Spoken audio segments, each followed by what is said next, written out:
Ladies and gentlemen, we move on to our second session. Global uncertainty. Have free market champions turned protectionists? This session is brought to you by our session partners JCB and Tata Capital.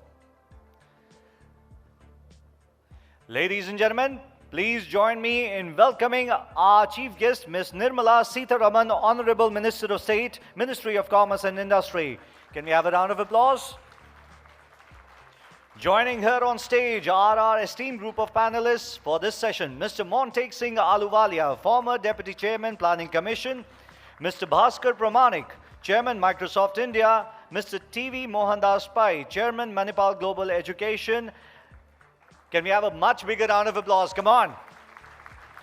The session will be moderated by Mr. N. Chandra Mohan, who is a renowned columnist. Welcome, ladies and gentlemen.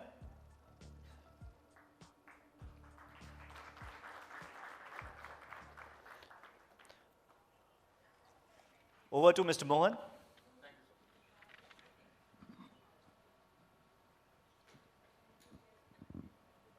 Good afternoon to all of you. The intention of this thing is to make it as interactive as possible. I'll just give a brief presentation and then turn it over to the panelists on a discussion on a very fascinating topic. Look no further than today's newspaper stories and headlines about the topic we are going to talk about. What's happening in the US vis-a-vis the H-1B, the way the skilled visa requirements are being tightened up, even in countries like New Zealand. So in some sense, there is an unmistakable air that the barriers are being raised. And people are genuinely concerned whether globalization, in the form in which it has ensured prosperity to the world economy over the last few decades, is in a stall mode, or is it reversing? And what's the way forward? Now, in some sense, this process these concerns have come to the fore, largely because of the leadership of the most powerful economies of the world passing into the hands of nationalists. I mean, look no further than the most powerful economy in the world and its line and length on economic policies. It's very much America first. Now, if you go further down the line, there is a fear that it may spread further across the Atlantic. Brexit, what implications it have. Very few people are clear on what they really imply, but there's a concern that fortresses, the world economy in some sense is retreating behind narrow domestic walls. And what's going to happen in France? So these are all concerns. But as hard-headed businessmen and economists would say that, you have to look at also the facts. Are these concerns just perception, or they have a basis in reality? And that's one purpose of our discussion. But on the ground of facts, there is no doubt that world trade has been very weak. It has lagged world GDP growth. And this is a very big concern. Last time it slipped. Last year it slipped below 1:1 ratio for the first time, 0.61%. And there is a prospect that even this year, world trade growth will still lag behind the world GDP growth. These are not good numbers. And this is exactly the sort of milieu in which economic nationalism feeds off. Because everyone thinks for themselves, and they get into a negative spiral if they keep promising to launch trade wars and currency wars. You're going to go back to the 1930s, where it's all began. So in some sense, there is some basis in reality, and we can raise a question to our panelists.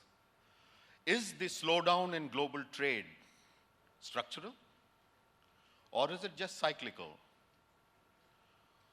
Similarly, is globalization on the retreat? Is it stagnating? What's the future likely to be? What is happening is that these concerns about protectionism, economic nationalism, and the fact that barriers are being raised is coming also at a time in which there is a recovery in the global economy. The IMF, for the first time, has given an extremely bullish forecast about global growth.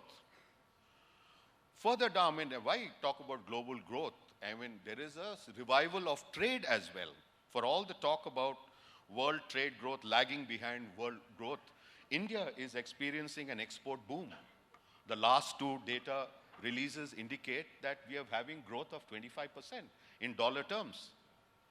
There is a revival of East-West trade. I mean, garment exports from Vietnam are booming. So you're having a situation where the container traffic rates are also picking up. So there is some sense, there is a nascent upswing underway. The fear about a lot of people who head multilateral agencies and things like that, in which the ongoing fund bank meetings that are taking place, is that this sword of protectionism that's hanging over the world economy can cut this process off, can shut it down. So in this sense, this would be a sort of a broad sort of outline I can give about the terrain we are going to cover. And I would very much like, it would be useful to all of you as well, if we keep on an India focus a little later on. But just to kick off the discussion, I would like our Honorable Minister to say, how would you react to the thing if I were to say, is globalization in retreat? Yeah, please. I wouldn't like to believe that globalization is in retreat. But if we have a doubt in our mind, there are reasons to have the doubt. Because the conduct and the kind of policy restrictive, policy uncertain era in which we are living, yes, it makes you wonder if there is a retreat in globalization. But I wouldn't think it is possible now, especially with the kind of deep integration that all countries have been talking about in terms of global value chain and the linkages to industries and the sharing of cost competitiveness and so on.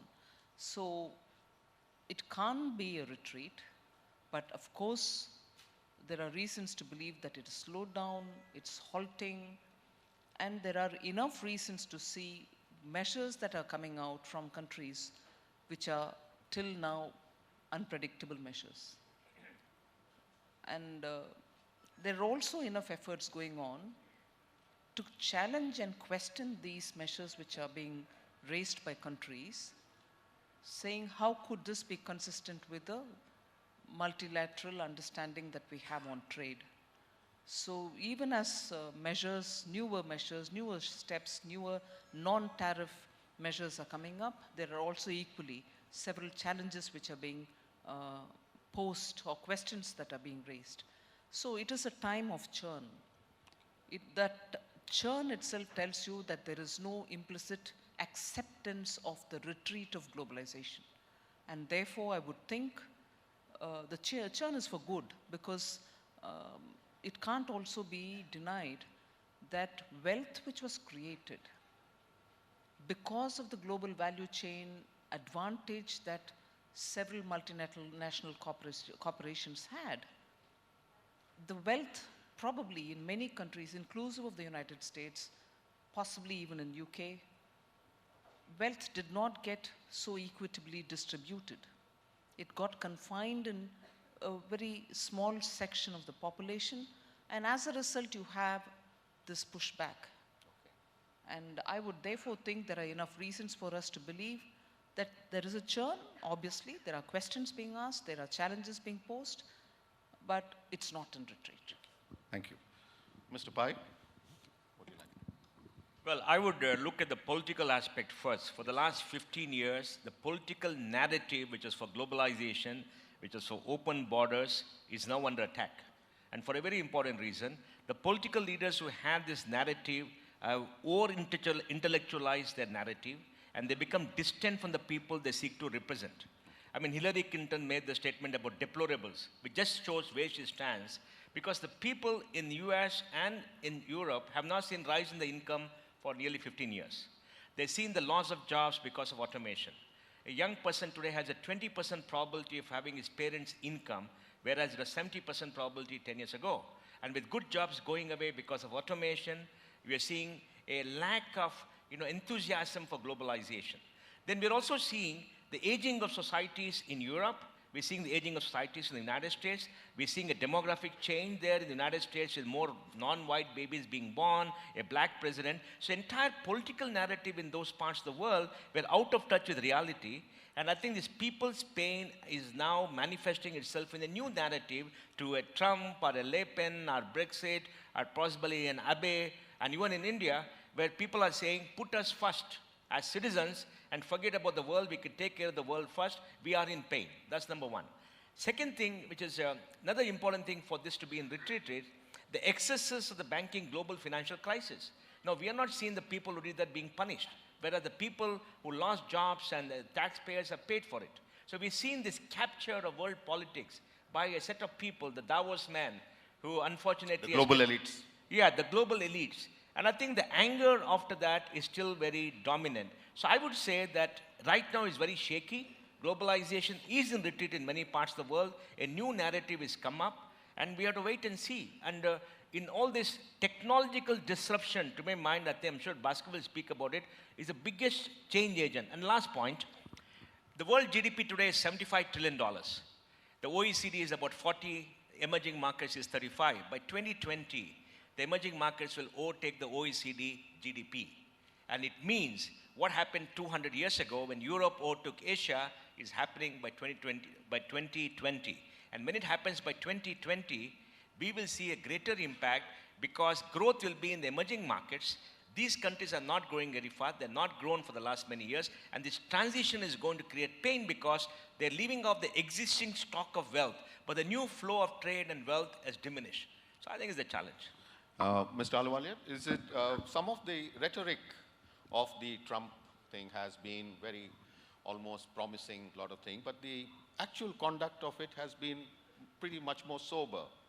So in some sense, do you see a disjunction between the rhetoric and the actual change on the ground to whether to react to this, whether it's in the retreat or how would you look at it if you just factor through the rhetoric and look through the fog of all this verbiage? What is the real thing? Well, let me just add a couple of points on the general picture. I mean, I agree with the view that, the narrative on globalization, which was led largely in the developed countries, the tone has changed, okay? Now, it's interesting that, as Mohandas pointed out, that in these countries, large numbers of people had not benefited. Median income has remained flat and so on. That's not the case in India or in China or indeed in many of the developing countries. So actually, we have been the dominant beneficiaries of globalization for the last 20 years, yes. Okay? In my view, if we had done more, we could have been even more beneficiaries. So one thing is very clear, I'm a little concerned. We tend to borrow the dominant narrative from the West and mindlessly apply it to ourselves. We have a stake in not having a retreat from globalization. So our position should be quite clear and articulated. I think it's pretty disgraceful that in the industrialized countries, they're not articulating, the intellectual class is on retreat. Yes. I mean, the argument that, I am going for America first, it was never the case earlier that globalization was not meant to be America first.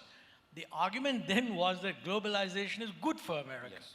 So by saying, I'm for America first, you're implying that the other fellows were for America second. This is not correct. So there should be an understanding in the Western world.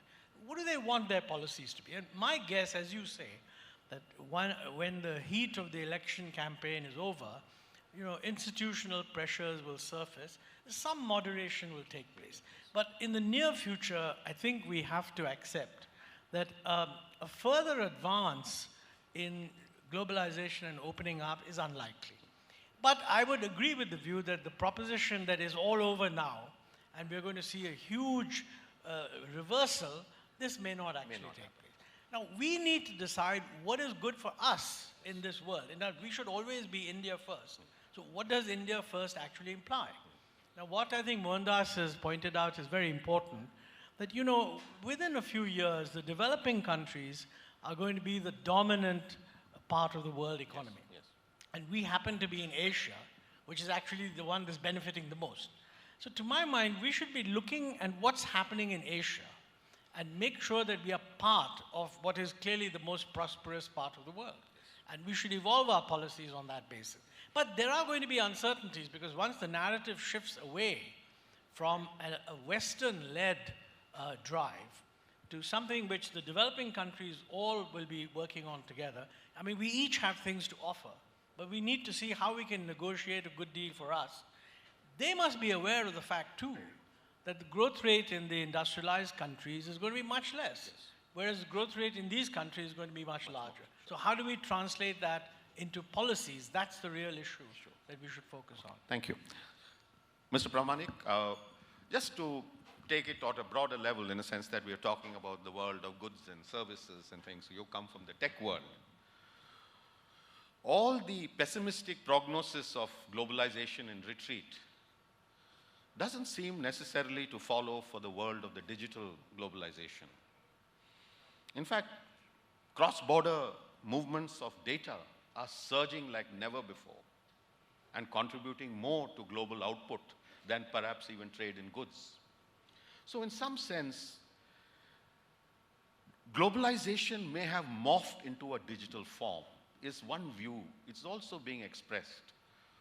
Are you in sync with that, or how would you react to this? Okay, that's an interesting question, but I'd just like to make a few comments before I answer that question. So I think over the last 20 years, the narrative or the story was that globalization and liberalization was going to solve world hunger. That in the sense that it was going to be for the benefit of every individual on the planet. And as it turns out, it didn't happen that way. And that's why there is this disenchantment, and that's why there's a pushback. So there's only two things you can do. If you're not going to globalize, then let's nationalize. And that's why we've seen, especially in the developed countries, the UK, Europe, US, this sudden move against globalization. And they're looking at it from a different perspective. And it's very interesting, because if you think about what's happening in the UK or in the US, they're harping back to the old. They're saying, let's go back to where we were, where we had a strong middle class, where manufacturing was prevalent, and the quality of life was increasing every day for everybody. Now, that's what they're looking at, that let's go back. That's why, if you talk about Trump, he says, let's make America great again. And if you look at the UK, they're saying, let's go back to before Brexit. And I can give many examples of, Russia and other places. What's unique is that India and China, we're not looking back at our past, we're looking forward into the future. And one of the things which is making a huge difference is that we are really focused on the individual, on every citizen. And number two is we're looking at how technology can help to make that happen. So that's the first statement I'd like to make, because I feel very positive about the direction which we're taking as a country. The second point I just want to highlight is the role of multinationals or transnationals. Over the last 40 years, what has happened is that, in a sense, in every industry you look at, there is a set of players. Call them oligopolies in every industry. So whether it's in IT, whether it's in mobile phones, whether it's in processors, whether it's in semiconductors, agricultural equipment, whether it is airplanes, whether it is aircraft engines, you'll find that there is a few players who actually provide the maximum value and who perhaps are the most successful on a global basis. And their strategy was to be in every country possible wherever there was a market. And therefore, none of them, and most of them had a country from which they were based. Let's take Microsoft, for example. So yes, we are US-based. Like most other multinationals, 40% of our business typically comes from the country from which you're based. And therefore, for us to say that it is global first and America second is not possible. Therefore, we will have to say it is America first. But I think in the new schema of things, when you look at what's happening in India, what's happening in China, it's very clear that what is right for America need not necessarily be appropriate for India or for China, and therefore we have to adapt. And that, I think, is going to be the focus of most multinationals going forward, that it is going to be America first, but it is going to be India first. In India, we will invest to create jobs. We will invest to make sure that we can use technology to uplift the underserved. There is a huge market which is like any other developed economy. And to give you an example of that, if you think about the Industrial Revolution, it's all about data, what you mentioned. Data flows across multiple data centers. They typically tended to be concentrated in the West. Data centers now are coming up all over the world. Microsoft itself, we have over 100 data centers. We have 3 in India. And we were the first to actually decide to do that, because it is important for India to control its own data. It's important for the individual Indian citizen to have control over that data, and they need and only trust the government in which they reside in. And therefore, it is important for the government of these countries also to have and be able to manage that data, to provide the security and everything which is required. So the point I just want to highlight is that, yes, technology is going to be a huge disruptor, and it is going to, bring about a lot of churn. In fact, the challenge which we have is the income disparity, or if you think about areas like job unemployment or job loss, perhaps technology is going to drive that more than perhaps globalization or nationalism. And those are the things which we really need to worry about. Just one other comment in a lighter vein. If you think about the US, they're worried about immigration and goods coming in through Mexico. Actually, frankly, the disruption which is going to take place in the US market is going to be primarily from technology. So somebody once said that it's better to build a wall around California rather than around Mexico, because that's where the disruption is going to come from. Yeah. Anyway, thank you. Since you mentioned immigration as a factor which is, in some sense, in the focus on this retreat of the globalization scenario, from point of view of India, this is a very important question which we have to confront, because we have so much skilled professionals who are ready to work all over the world economy. And if barriers are being drawn and made difficult, so in some sense, will the Honorable Minister take up on this, in a sense that how does India propose to respond to this situation where the walls are being raised for our skilled professionals? There was also a question of the trade treaties we have entered into, where we have not got what we wanted for our people. And there are other issues as well, but how would you respond to this in terms of our strategy to deal with this situation where immigration, our movement of people, is where we are going to face the biggest problem in a retreating globalization scenario? Well, yes. First of all, the larger issue. Trade is just not trade in goods. Trade in services is today one very big chunk of the total trade. And trade in services is where most of the emerging economies have their advantage. Of course, China has it both in goods, but not so much in services, but they're catching up on that also. But India, Philippines, Indonesia, countries like that are showing very clear signs of their contribution in the global services trade. Now, it's stating the obvious, but I'm surprised as to why the obvious has remained not so obvious all these years. We do not have a global framework for services trade. We are all aware that after some deal of negotiation, as about 120 countries have ratified the trade facilitation on goods, yes, which is going to make goods movement more efficient. It's going to bring in more, lean operations. It's going to facilitate and make it transparent and predictable as to how goods are going to move from one shore to another.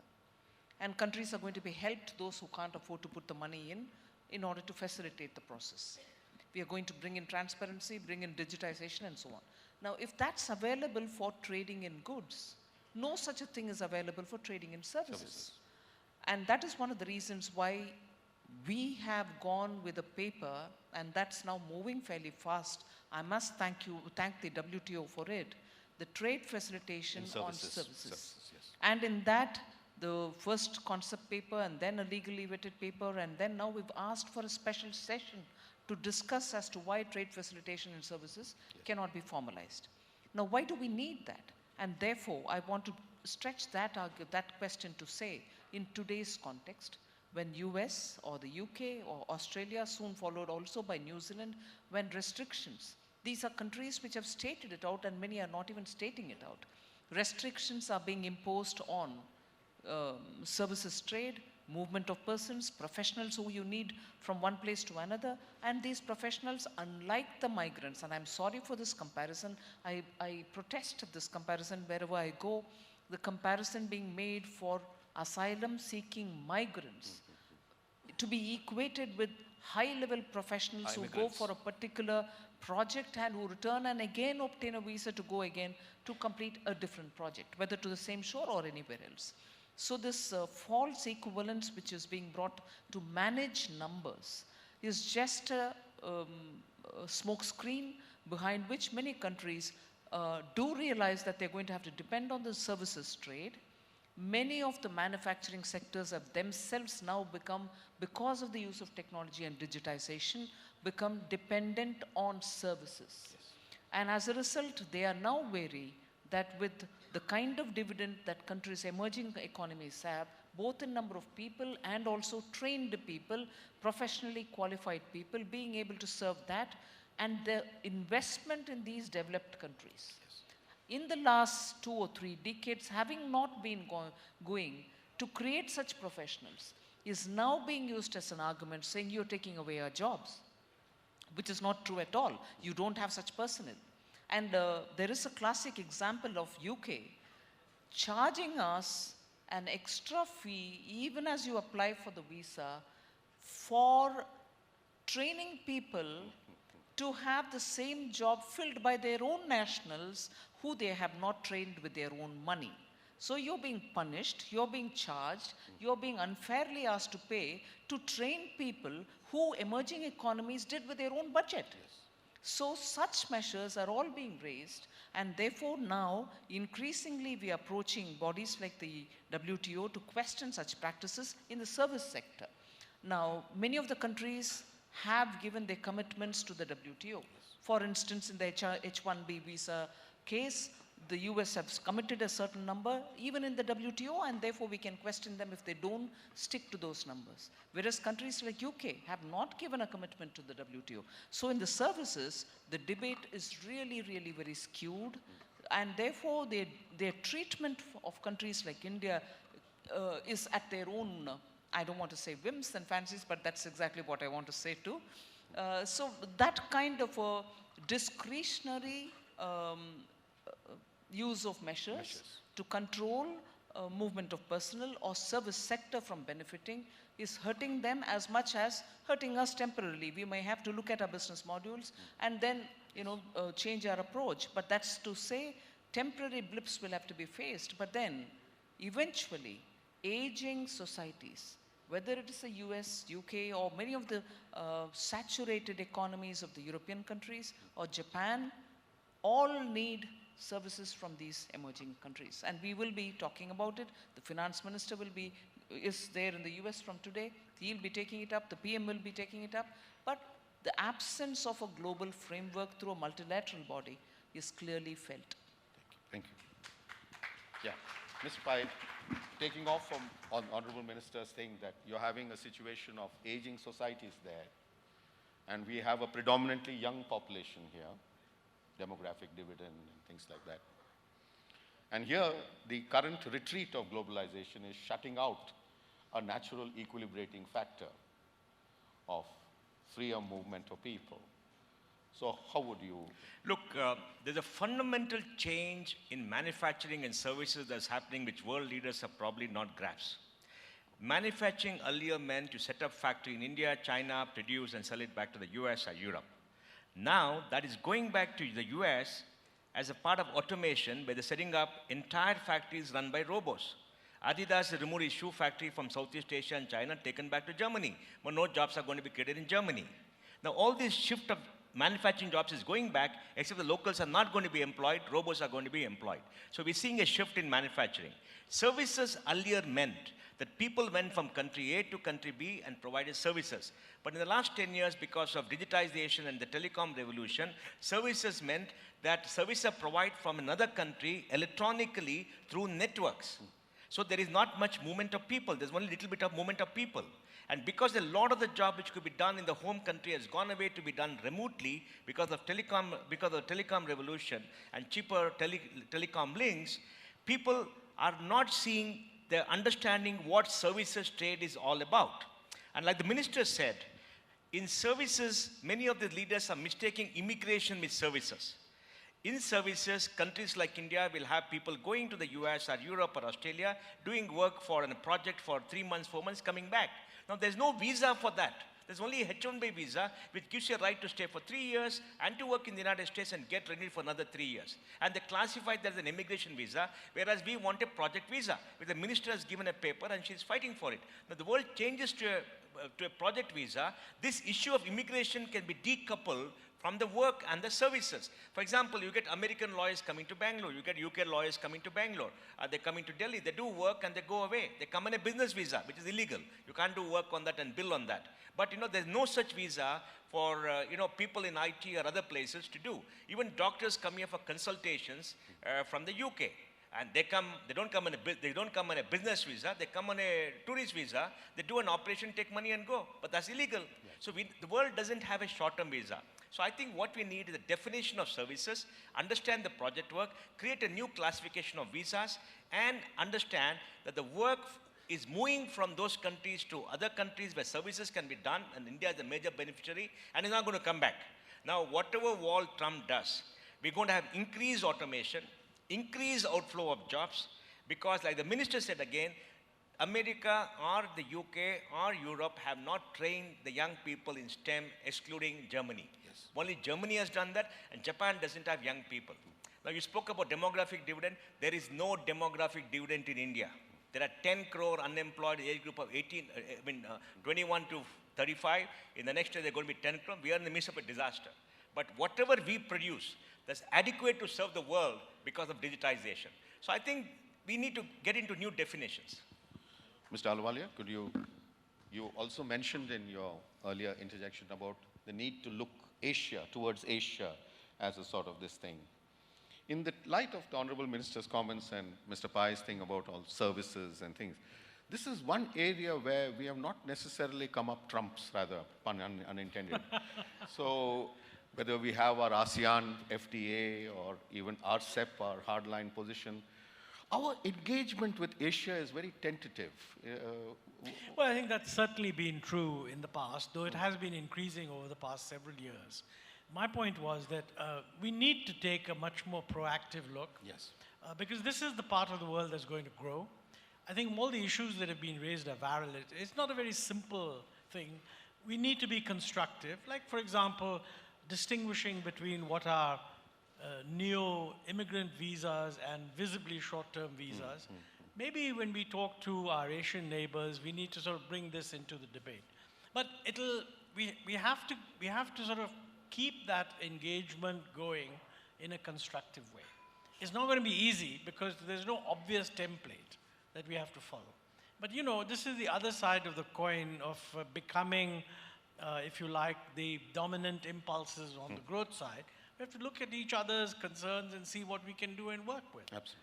I do think that probably the prospects of freer immigration, and particularly longer-term immigration, this is going to be much, structurally you can assume that there's going to be much less of it. But certainly some of the short-term special visa kind of issues, there's no reason why we can't push ahead. But these are new ideas that will have to be pushed. Yes, definitely. Mr. Pramanik, can this H-1B visa issue be a sort of a single point agenda of the tech companies' engagement with the US of A? Indian tech companies. Is this the overriding, binding constraint of our relationship, or is there a possibility of changing the business model and leveraging it nevertheless for all the benefits that it brings?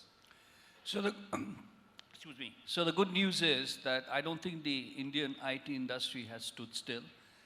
I think they've, even as way back as 5 years ago, the understanding was very clear, and it's nothing to do with visas. It was that cost arbitrage can no longer be the value provided by the Indian IT industry. And therefore, the IT industry has evolved where they have a far better industry understanding, they have a technology understanding, they have a business understanding, and that's what the customers on the other side want. That's one. Number two is that, you know, whatever may be the rhetoric in UK or other places, New Zealand, the fact is that the number of STEM graduates all of these places have are hardly anything to meet the requirements. I mean, just to give you an example, whether it's Microsoft, whether it's Facebook, whether it's Oracle, even doing research in the United States, we don't have enough college graduates to be able to take care of what we want to build for the future. That's the tech industry. And therefore, it's not just the Indian IT industry which has a challenge, it's the overall tech industry, irrespective of where they are. So, basically, in answer to your question, I think the Indian IT industry has evolved. It doesn't, you know, H1B perhaps will accelerate their move to the new world of digital transformation. Number two is that I think, you know, low-level services is no longer going to be required. My guess is that India, as well as the developed world, will look for skills which are around artificial intelligence, which is around machine learning, which is around analytics, which is around writing or developing software for the cloud. It's about quantum computing. It's going to be in completely different areas. Okay. We just need to make sure that we continue to build the talent, and they will then come back to us. They have to. They have no choice. I mean, well, the last sort of complex of questions which I'd like to pose before the panel is, we are, whatever, statistically or whatever, we are the fastest growing economy in the world, and it's likely to be so in the foreseeable future. Now, this entails, according to the economic survey, growing at 8% per annum over the next decade, entails an export growth of 15% per year in dollar terms. If you have a situation in which global trade, the ratio of exports to world GDP, is declining from the current levels of 21.1%, where is the space to absorb another India success story in this global world? I want to pose this question to the Honorable Minister because she has recently also expressed a very unconventional view on the point of view of a Commerce Minister, saying something that the exchange rate is not a source of great anxiety for the government in some sense. So I would like you to react to this thing. Do we have space? Is there global space to absorb an India story in this situation we are talking about? And what means do we have as the exchange rate, one instrument of that? What's your comment on that? Well, I think this is a question which deserves a very complex and a very elaborate answer. But the fact is, in the context of the rupee strengthening against the dollar, I did mention that the exchange rate alone cannot be the one cause for your export competitiveness. In the last few years, the volatility in currencies across the world has been the normal. And if that's been the normal, I would credit the exporters with that sense to have factored that volatility itself into their planning. That's one thing. And second, I do not want to look at the strength or the weakness of particularly the strength of the currency, particularly the rupee, as, oh my God, it's going to be a deterrent for export. But I would like to look at it also as a reflection of the economy's other strengths. So unless your economy is growing and also is inherently getting stronger, your currency is not going to gain strength. So to look at it only as because it would cause our exports to become more expensive, you have to be anxious on that ground alone may no longer be valid in a world where the currency fluctuations have become a sort of normal. I was placing emphasis on, and I still do, that where it should happen, that is in the States, emphasis and priority should be given for the other factors which lead to your export competitiveness, such as infrastructure, better availability of raw materials, ensuring that the raw materials don't become too expensive for them even if they are imported, and so on. So therefore I said, and I still hold that view, that the currency, Indian rupee becoming stronger, will have to be looked at as an indicator of other factors which is making Indian economy stronger. And systemically, In bed, okay.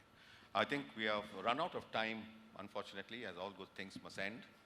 There is a time for a couple of questions from the audience, and please identify yourself and short questions, not keep from lunch, to answer to any of our panelists. Please go ahead, introduce yourself and just ask the question. Yeah, my question is to Mr. Bhaskar. Yeah. Sir, the way we are begging for our H1 visa, why not to create environment in India itself so that we have our own techies and other professionals back to India and we can have our own Silicon Valley instead of depending on US. So we can improve our economy. US economy is dependent on Indian techies. So is it possible to have creating this type of situation in India? Actually, you've really touched upon a very valid point. Most multinationals have 40% of their business minimum from their home country.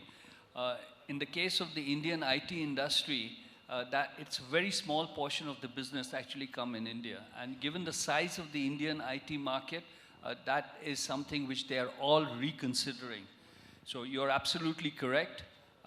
We need to get a much stronger base here and have the IT industry work not just for the rest of the world, but they should also be looking at the opportunities here in India, which we believe is huge. I want to just add a point. India's IT software is $30 billion. America is $1 trillion. This $30 billion is peanuts.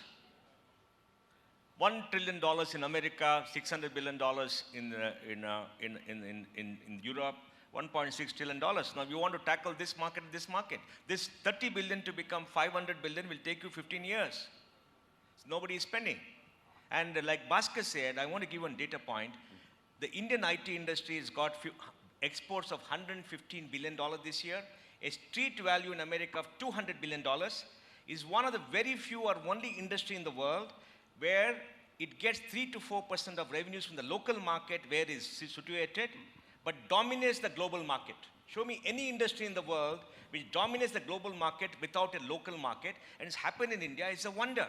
And it's not going to happen anywhere else in the world in the foreseeable future. There's two exceptions. One is IKEA, and the other one is Nestle, both because they have a very small local market. But in India, it's different. But as an industry. Yeah, let's ask. Pravir Bakchi from SRM University and George Washington University. I want a little bit of elaboration from both Mr. Pramanik and Mr. Pai. I think they put the right background, because the problem is the structure of the industry is changing. And we have to understand from that structural changes what we can do in India to become more competitive. And I was talking about the STEM, and Mr. Pai pointed out that the people that we graduate are really not ready for the next generation of technology that is coming up. In order for India to be competitive, that's where we need to go. Well, we produce 1 million engineers, 200,000 are good quality, 200,000 can be trained, and the balance 60% can ride Ola and Uber. I mean, they're good for that, okay? But this 400,000 people is an enormous talent, enough for the whole world. And we have some great IT companies who spend $2 billion a year training them. No other, companies spend enormous amount of money training them.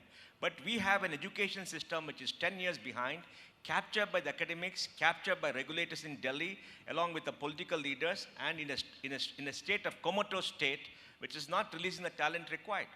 And we have 165,000 young Indians in the United States, in US universities, 60% doing graduate studies. Now, because of Trump, they're all going to come back. If 50,000 masters and maybe 5,000 PhDs come back to India after graduating in America, you can imagine what we can do here. But for that, we need more fund flow from the government to invest in technology, in disruption, and in digitization to create the market in India. Follow-up. Yeah. I think he said it all. Okay. So next, any? Yeah. Can I Hi. ask Yeah, please. My name is Dipankar. I'm part of Hero Mindmine. So I had a question that we are concerned about the reverses globalization is facing currently.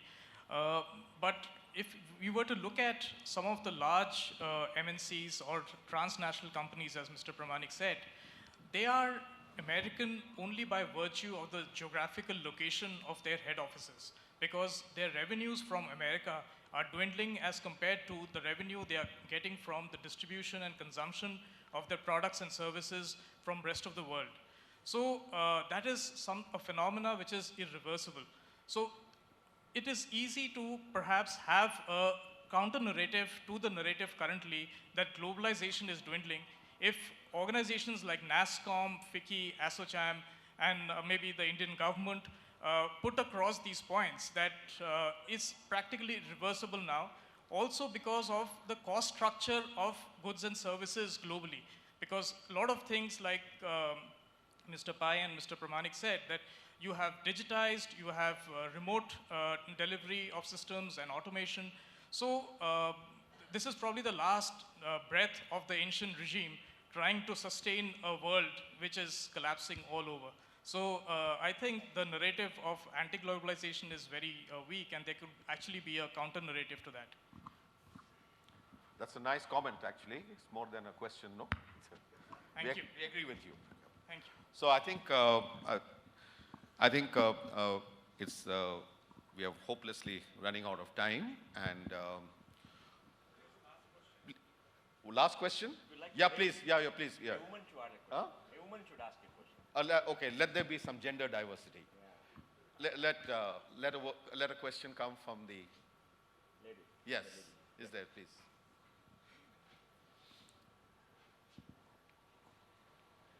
Any question from a lady? Otherwise, we'll ask the minister to ask a question. Yes, I think you have a reverse opportunity. Yeah, please, yes. We are all waiting for you. Yes, we can hear you. Don't worry. Yeah. So my question is to the Honorable Minister. One of the terms used was demographic disaster. That is his word. Yes, Mr. Pai. Not her word. Yes, I said one of the terms used on the panel. Yeah. So, Honorable Minister, if we are to accept that we are partly poised on the cusp of a demographic disaster, what is the plan of the government to counter that? Not here. Okay. No, I don't think we are poised on a demographic disaster. The government is doing as much as it can, and it will keep trying and keep doing more to skill people so that Mr. Pai will forgive me, the cynical 40% going to drive Olas will not be driving Olas only, they'll do better things. So I think the government is looking at ensuring that sector-wise, adequate skilling happens for those who are coming out of schools, colleges, and also professional training. I may use an example without taking much of your time. I was recently in Japan. Our own Indian companies, inclusive of those which Mr. Pai had lately represented, were complaining that Indian engineers were not speaking Japanese. I would have asked this question saying, don't search for Japanese teachers. IT companies which are located in Japan, Indian companies, wouldn't take a minute for them to plan and get a digitized version of learning Japanese. and make it possible in many of our universities and colleges to give them saying, from your second year, start doing a bit of Japanese too, and we'll ensure that at the campus recruitment, you'll be given a priority. We've just lost focus. And I'm sure it is possible with this government putting its effort, and I wouldn't mind taking ideas from anybody so that that kind of a bridging happens, where the skill gap has to be fitted in, where it is, whether it is ready employability because of language or ready employability because of any technical other qualifications an individual will need. I think the government is out there ready for you all. Give us your ideas. We are willing to do everything that it takes inclusive of investing money so that our young people don't lose out in this global situation where they need people with qualifications and skills.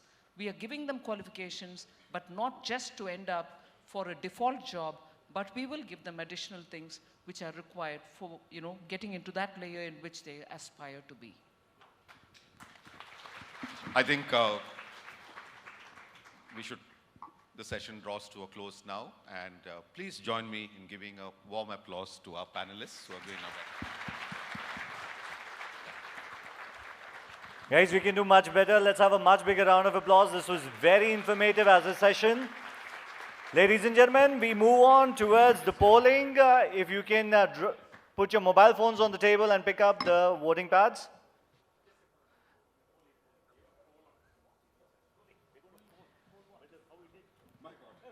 Express your opinion once again. Here we have the question. India Inc. should now focus more on capturing untapped potential in domestic markets, given the backdrop of global uncertainty and protectionism. If you agree with it, you press A. If you do not, then B. If you're neutral, C. Else D if you can't say anything. After pressing the options, please press OK, which is on the top and the right end, as that will validate your choice.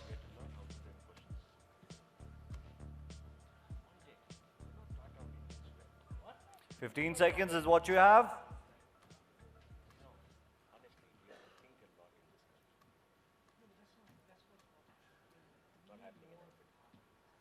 And let's see what the polling says.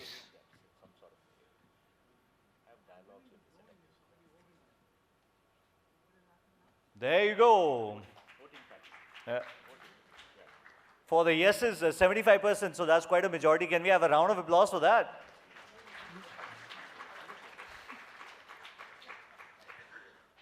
With that being said, we come to the end of this session. I would request Madam Renu Munjalji and Mr. Sunil Kant Munjal to kindly come on stage and present the memoir and the mementos to our esteemed group of panelists.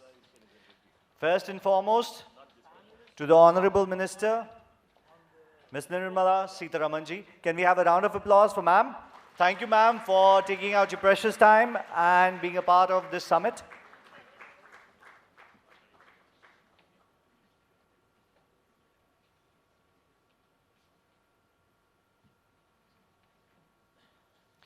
Up next, we have Mr. Montek Singh Ahluwalia.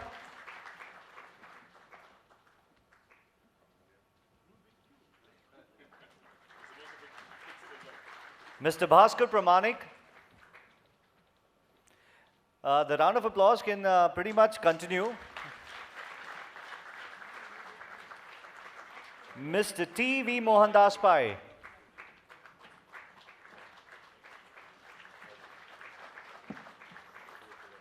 And last but not the least, our moderator, Mr. N. Chandra Mohan. Can we have a round of applause for you?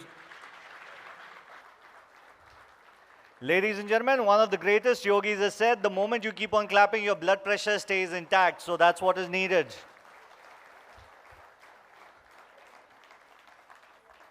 Thank you once again to our esteemed group of panelists. Ladies and gentlemen, we break for lunch.